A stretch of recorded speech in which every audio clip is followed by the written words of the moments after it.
Hello दोस्तों, नमस्कार। मैं अरविंद कुमार आप सभी का स्वागत करता हूं आपके अपने यूट्यूब चैनल अरविंद कुमार गुरुजी में। दोस्तों, आज मैं फिर से आप लोगों के सामने उपस्थित हुआ हूं एक नए विज्ञापन, नई भर्ती को लेके। आज का विज्ञापन खास तौर से उन युवाओं के लिए है जिनका सपना है सैनिक बन के देश की सेवा करने के लिए। ठीक है, तो आज हम उन्हीं के लोगों के लिए जो विज्ञापन आया है उसी के बारे में हम विस्तार से बात करेंगे। आज का जो विज्ञापन होने वाला है वो इंडियन कोस्ट गार्ड। ठीक है, इंडियन कोस्ट गार्ड के तहत जो वैकेंसी निकली है इसमें नाविक जीडी यानी जनरल ड्यूटी। ठीक है, इसके बाद नाविक डोमेस्टिक ब्रांच। ठीक है, दो ब्रांच इसमें वैकेंसी निकली है। टोटल वैकेंसियों की संख्या की बात करें तो 300 वैकेंसी है दोनों को मिला के। इसमें 40 वैकेंसी आपकी नाविक डोमेस्टिक ब्रांच के लिए है, बाकी 260 वैकेंसी आपकी नाविक जनरल ड्यूटी के लिए है। ठीक है, ये वैकेंसी दोस्तों अग्निवीर की तरह 4 साल वाली नहीं है, परमानेंट भर्ती है। जैसे रेगुलर भर्ती हुआ करती थी उसी टाइप की ये भर्ती है। ठीक है, तो जिन लोगों का अपना हाई स्कूल और इंटर पास कर रखा है उन लोगों को इसमें आवेदन जरूर करना चाहिए। एपीयरिंग वालों के लिए भर्ती नहीं है, क्योंकि इसमें आवेदन करते समय आपको हर सब्जेक्ट वाइज नंबर आपको फिल करने होंगे, किस सब्जेक्ट में कितने नंबर हैं उसके हिसाब से। अच्छी बात यह है कि इसमें एयरफोर्स की तरह कोई परसेंटेज का क्राइटेरिया नहीं है, तो जो भी हाई स्कूल पास है या इंटर पास है, ठीक है, वो लोग इसमें आवेदन कर पाएंगे। बात कर लेते हैं इसकी सबसे इम्पोर्टेंट डेट क्या क्या है। तो इम्पॉर्टेंट डेट की बात करते हैं तो 11 फरवरी 2025 से इसके आवेदन शुरू होंगे। ठीक है, और 25 फरवरी 2025 तक इसके जो है आवेदन फार्म भरे जाएंगे। तो ऑलमोस्ट करीब 14 दिन का 15 दिन का समय आपको मिलने वाला है इसमें। ठीक है, तो समय कम ही है, तो इसलिए जो है आप लोग समय से पहले ही अपनी सारे डॉक्यूमेंट वगैरह तैयार कर लीजिएगा। ठीक है, बात करते हैं इसका एग्जाम डेट। तो एग्जाम जो है फर्स्ट स्टेज का जो एग्जाम है मोस्ट प्रोबेबिलिटी अप्रैल 2025 के मिड में या लास्ट अप्रैल में आपका एग्जाम होने वाला है। ठीक है, इसके बाद बात करते हैं इसकी फीस कितनी होने वाली है। तो जनरल, ओबीसी और ईडब्ल्यूएस कैटेगरी के लिए जो आवेदन की फीस रखी गई है वो 300 रुपये रखी गई है। ठीक है, एससी एसटी कैटेगरी के लिए जो फीस की रखी गई वो 0 है, नील, उनके लिए कोई भी फीस पेमेंट नहीं करना है। ठीक है, जहाँ तक बात करते हैं फीमेल कैंडिडेट के लिए, तो ये भर्ती केवल मेल कैंडिडेट के लिए, फीमेल इसमें आवेदन नहीं कर सकती हैं। ठीक है, तो केवल ये मेल कैंडिडेट के लिए ही भर्ती है। अब बात करते हैं एज ग्रुप, किस एज ग्रुप के लोग आवेदन कर सकते हैं। तो 18 से 22 साल, देखिए जिनकी उम्र 18 से 22 साल के बीच में है वो लोग इसके लिए आवेदन कर सकते हैं। ठीक है, या हम दूसरे शब्दों में समझे, जिनकी डेट ऑफ बर्थ 1/9/2003 और 31/8/2007 के बीच की डेट ऑफ बर्थ है वो लोग आवेदन कर सकते हैं। जिनका जन्म 1 सितंबर 2003 से पहले ना हुआ हो और 31/8/2007 के बाद में ना हुआ हो। ठीक है, इस गैप के बीच में ही अगर उनका डेट ऑफ बर्थ आती है तो वो लोग इसके लिए आवेदन कर सकते हैं। आवेदन के लिए जो वैकेंसियों की है, वैकेंसी है नाविक जीडी, जिसके हमने बताया था 260 वैकेंसी है।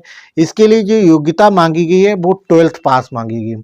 12th पास में आपके पास सब्जेक्ट होना चाहिए फिजिक्स और मैथ, आपके पास 12th लेवल में आपके पास सब्जेक्ट होना चाहिए, तभी इसमें आप आवेदन कर पाएंगे।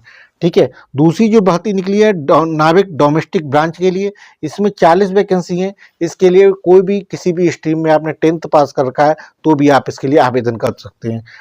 एज जो है वो आपकी वही 18 से 22 साल ही होनी चाहिए दोनों के लिए। ठीक है, तो जहाँ तक बात करते हैं रिजर्वेशन की बात, तो रिजर्वेशन में जो मैक्सिमम एज में आपको रिजर्वेशन में छूट मिलेगी। ठीक है, रिजर्वेशन कैटेगरी के लोगों के लिए जो मैक्सिमम एज है उसमें छूट मिलने वाली है। ओबीसी की कैंडिडेट के लिए मैक्सिमम एज में 3 साल की छूट मिलेगी।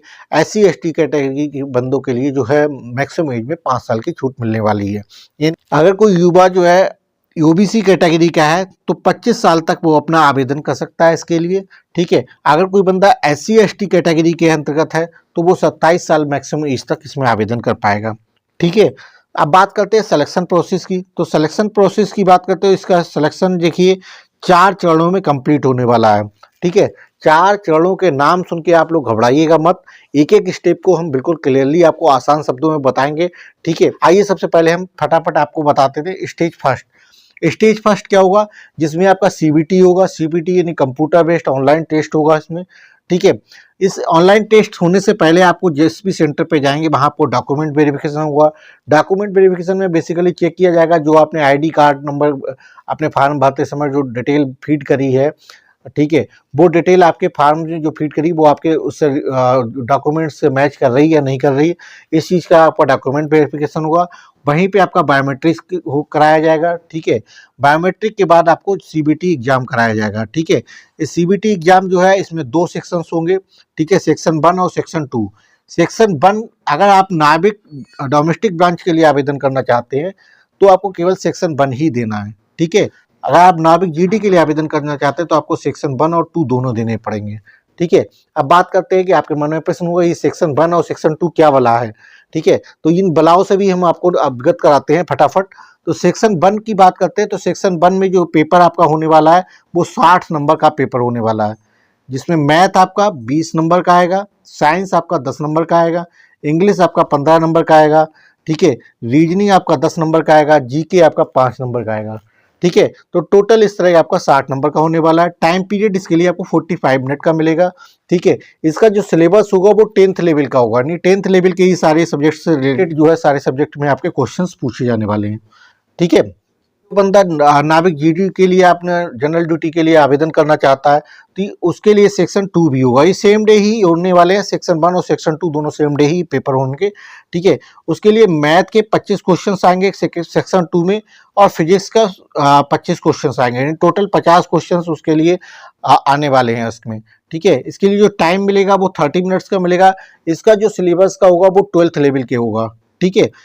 तो इस तरह ये सेक्शन स्टेज फर्स्ट की बात हो गई। जो लोग स्टेज फर्स्ट को क्वालिफाइड करेंगे तो उनके लिए स्टेज सेकंड में बुलाया जाएगा। स्टेज सेकंड जो है वो आपका फिजिकल फिटनेस टेस्ट होगा, ठीक है। इसमें भी आपका फिजिकल फिटनेस टेस्ट होगा। फिजिकल फिटनेस के लिए आपको 1.6 किलोमीटर की रनिंग होगी, जिसके लिए आपको 7 मिनट का टाइम मिलेगा, ठीक है। इसके बाद 20 आपको उठक बैठक लगानी होगी और 10 आपको पुशअप करनी होगी। ये तीनों कार्यक्रम के बीच में आपको कोई भी गैप नहीं दिया जाएगा, लगातार कंटिन्यूसली एक के बाद एक आपको देने पड़ेंगे, ठीक है। तो आप अपनी इसकी प्रैक्टिस जो है पहले से करके रखिएगा कि एक के बाद एक आप लगातार आप तीनों दे पाएँ, ठीक है। इसके बाद आपका जो है डॉक्यूमेंट वेरिफिकेशन होगा और मेडिकल एग्जामिनेशन भी वहाँ पे कराया जाएगा, हल्का फुल्का, जो कि लंबाई से रिलेटेड होगा, ज़्यादा बहुत ज़्यादा नहीं होगा इसमें, ठीक है। केवल मेजरमेंट से संबंधित आपका होगा, ठीक है। इसके बाद आपका स्टेज थर्ड, यानी डॉक्यूमेंट जो आपका स्टेज फर्स्ट और स्टेज सेकंड जो लोग क्वालिफाइड कर लेंगे उन्हें अगला स्टेज थर्ड के लिए बुलाया जाएगा, जिसमें आपका क्या होगा, आईएनएस चिल्का में जाके आपको रिपोर्ट करना पड़ेगा और वहाँ पे अपना डॉक्यूमेंट वेरिफिकेशन कराना होगा। डॉक्यूमेंट वेरिफिकेशन में आपको अपने ओरिजिनल डॉक्यूमेंट वहाँ पे अपने सबमिट करने पड़ेंगे, ठीक है, जो जो आपने अपनी क्वालिफिकेशन में शो कर रखा है, ठीक है। स्टेज सेकंड के बाद स्टेज थर्ड के बाद जो है आपकी इसी में आपकी जो मेरिट जो है उसमें बनाई जाएगी, ठीक है। मेरिट बनाने के बाद आपको स्टेज फोर्थ की तरफ जाएगा, जहाँ पे आपको ट्रेनिंग कराने से पहले जो आपके ओरिजिनल डॉक्यूमेंट आपने जो स्टेज थर्ड में आपने जमा किए उनके साथ उनका वेरिफिकेशन होगा। तो ये 4 स्टेप हैं, इन 4 स्टेज के बाद आपका सिलेक्शन हो जाएगा, ठीक है। इन चारों स्टेज के बाद सिलेक्शन होने के बाद बात करते हैं कि आपका पे स्केल क्या होने वाला है, सैलरी कितनी होने वाली है। तो सैलरी की बात करें तो 21,700 रुपये का आपका बेसिक पे होने वाला है, ठीक है, जो आपका 47,600 रुपये तक आपका मैक्सिमम अपनी पूरी सेवा कॉल के दौरान मैक्सिमम बेसिक पे आपका 47,600 रुपये होने वाला है, ठीक है। ये सिर्फ बेसिक पे है, इसके साथ में आपको एचआरए है और आपका डेली अलाउंस है वो आपको एडिशनल मिलेगा, ठीक है। इसके बाद बात करते हैं जिनका स्टेज सेकंड, देखिए स्टेज फर्स्ट का तो हमने बताया आपको अप्रैल मिड में होने वाला है। स्टेज सेकंड जो है इनका मोस्ट प्रोबेबिलिटी जून 2025 में होगा, ठीक है। उसके बाद स्टेज थर्ड जो है सितंबर 2025 में होने की संभावना है, ठीक है। तो अब बात कर लेते हैं कि ये नाविक ड्यूटी के लिए आपकी हाइट कितनी होनी चाहिए। तो हाइट के लिए जो उन्होंने मेजरमेंट दे रखा है 157 सेंटीमीटर मिनिमम एटलीस्ट आपकी होनी चाहिए हाइट, ठीक है। अगर आप कुछ विशेष राज्य से आते हैं तो वहाँ पे आपको 5 सेंटीमीटर की छूट मिलेगी। इन राज्यों की अगर हम बात करते हैं तो इसमें कौन कौन से आएंगे, इसमें असम है, नागालैंड है, मिजोरम है, मेघालय है, अरुणाचल प्रदेश है, मणिपुर है, त्रिपुरा है, ठीक है, सिक्किम है, ठीक है।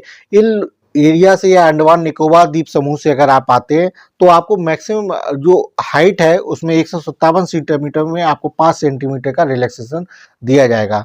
जहाँ तक बात करते हैं वेट की, तो वेट आपके हाइट के प्रोपोर्शनल में होना चाहिए, ठीक है।